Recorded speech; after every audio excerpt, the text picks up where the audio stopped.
नमस्कार प्यारे बच्चों, आज की डिजिटल क्लास में आप सबका स्वागत है। अब आप इस विषय के वीडियोस एक साथ भी देख सकते हैं। इसके लिए वीडियो के नीचे मेरे चैनल में जाके प्लेलिस्ट में जाना होगा। तो बच्चों, पिछले वीडियो में हम सीख रहे थे हिंदी सुरभिचार का पाठ नंबर 12 बुद्धि सागर। तो इस पाठ में हमने देखा था कि 4 ब्राह्मण थे जो काशी से पढ़ाई करके लौट रहे थे।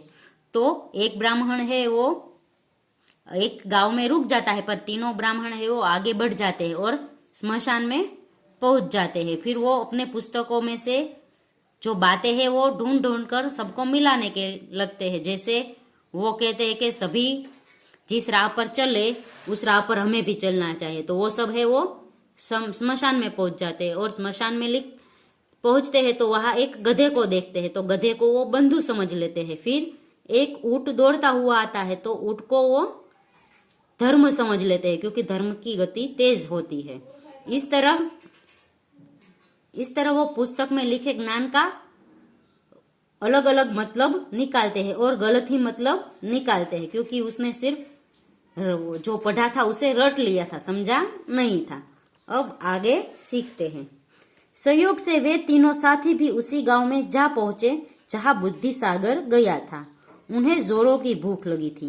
वे भोजन प्रबंध की चिंता करने लगे। इतने में एक बोला, ऐसे काम नहीं चलेगा, हम पढ़े लिखे हैं, हम सब ने अलग अलग विद्याएं सीखी है। तो तीनों चिंता कर रहे थे, तीनों को भूख लगी थी। तो तीनों में से एक बोला कि भाई हमने इतनी सारी पढ़ाई करी है, तो थोड़े ही ऐसे जाने देंगे, हम है कुछ ना कुछ करते हैं और कुछ ना कुछ खाना बनाते हैं। यह निश्चय कर उनमें से एक जो वैद्य था, वैद्य यानी जो वेद की पढ़ाई की थी, सब्जी लाने निकला। जब उसे कहीं कोई साग सब्जी दिखाई नहीं दी तो पुस्तक निकाल कर पढ़ने लगा। उसमें लिखा था, नीम के पत्तों में कोई दोष नहीं होता। वह नीम के पत्ते ले आया और सब्जी पकाने लगा। तो बच्चों, जब वेद की पढ़ाई करने वाला लड़का था उसे कुछ नहीं मिला तो वो नीम के पत्ते ले आया था, क्योंकि उसने पढ़ा था कि नीम के पत्तों में कोई दोष नहीं होता, और नीम की सब्जी बनाने लगा। दूसरा, घी की कटोरी पकड़े पकड़े सोचने लगा। मैंने सारा तर्कशास्त्र पढ़ डाला, पर यह कहीं नजर न आया कि घी कटोरी में है या कटोरी घी में। क्यों ना आज प्रत्यक्ष करके देख लिया जाए। और जो ही उसने कटोरी उलट कर देखी, पिघला हुआ सारा घी मिट्टी में मिल गया। तो फिर तर्कशास्त्र पढ़ने वाला जो लड़का था उसने यह सोचा कि मैंने तो यह देखा नहीं कि घी कटोरी में है या कटोरी घी में, इसलिए उसने कटोरी है वो उल्टी कर दी। उल्टी करती तो सारा घी है वो नीचे जमीन में मिल गया। इधर मिट्टी के बर्तन में पकती हुई खिचड़ी को खदबद करके देख तीसरे ने सोचा, यह क्या बड़बड़ कर रही है।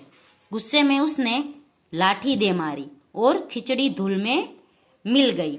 तो खिचड़ी जब पकती है तो उसमें से थोड़ी आवाज आती है। तो उस लड़के को पता नहीं था कि इसमें से आवाज इसलिए आ रही है क्योंकि वो पक रही है। उसने लगा कि ये मेरे साथ बात कर रही है, मुझसे गुस्सा दिला रही है, इसलिए उसने है वो लकड़ी ली और खिचड़ी का जो बर्तन था उसमें दे मारी। तो सारी खिचड़ी है वो नीचे गिर गई।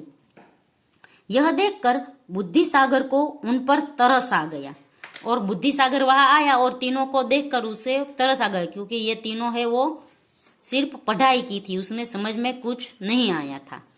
उसके कहने पर गांव के लोगों ने उन्हें अपने घर भोजन कराने ले गए। उनमें से एक जहाँ गया था वहां सेवई बनी थी। सेवई यानी जो लंबी लंबी सेव होती है, उसमें दूध डालकर जो बनाते हैं वह। ऐसी लंबी सेवई उसने कभी नहीं खाई थी, अतः वह पुस्तक देखने लगा कि इसे खाना चाहिए या नहीं। तो सेवई बनी थी, बहुत अच्छी थी, पर उसने कभी देखी नहीं थी। हम जो चीज कभी देखते नहीं वो हमारे सामने आती है तो हम पहले ये सोचते हैं कि ये खाने योग्य है या नहीं खाने योग्य। तो ये भी सोचने लगा कि ये हम खाऊं या न खाऊं। उसे एक स्थान पर लिखा मिला कि सूत जैसी लंबी चीज खाने वाला व्यक्ति शीघ्र मर जाता है। तो ये लंबी सेवई को वो सूत यानी जो रस्सी का धागा है वो समझने लगा। बस फिर क्या था, वह भोजन छोड़कर वहां से भाग निकला। तो तो सेवैयों को नहीं देखा था, तो उसने यह सोचा कि यह रस्सी है, इसलिए उसने ये सेवैया नहीं खाई और वहां से भाग गया।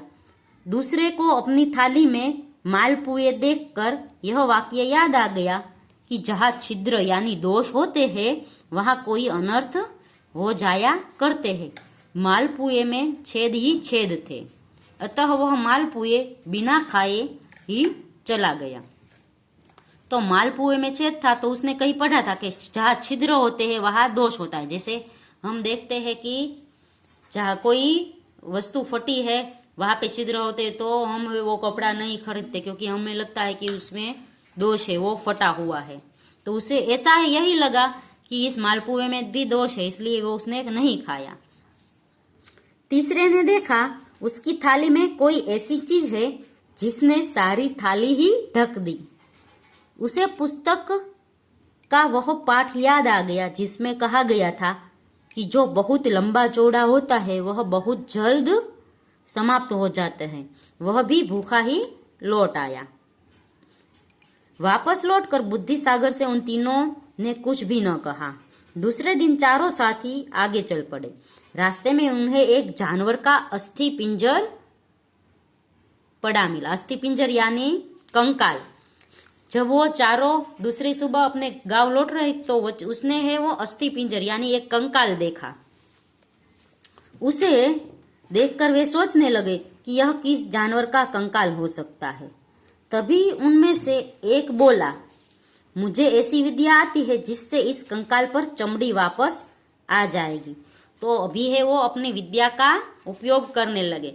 तो एक बोला कि मेरे पास विद्या है, मैं इससे जो कंकाल है उसमें चमड़ी लगा सकता हूँ। तो उसने विद्या पढ़ी और कंकाल के ऊपर चमड़ी लगा दी। उसने मंत्र पढ़ा तो कंकाल पर चमड़ी आ गई।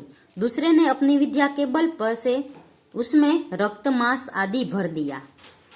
तीसरे ने कहा, मैं मंत्र बल से इसमें प्राण डाल देता हूँ, देखता हूँ मेरी विद्या से यह जानवर जीवित होता है या नहीं।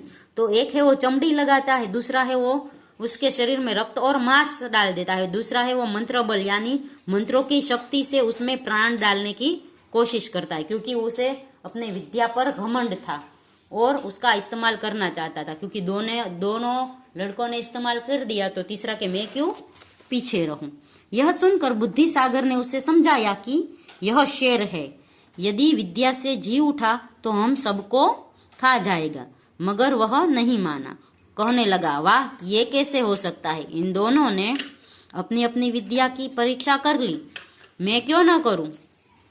यह कहकर उसने जो ही मंत्र पढ़ा वह शेर जी उठा और दहाड़ते हुए उस पर टूट पड़ा।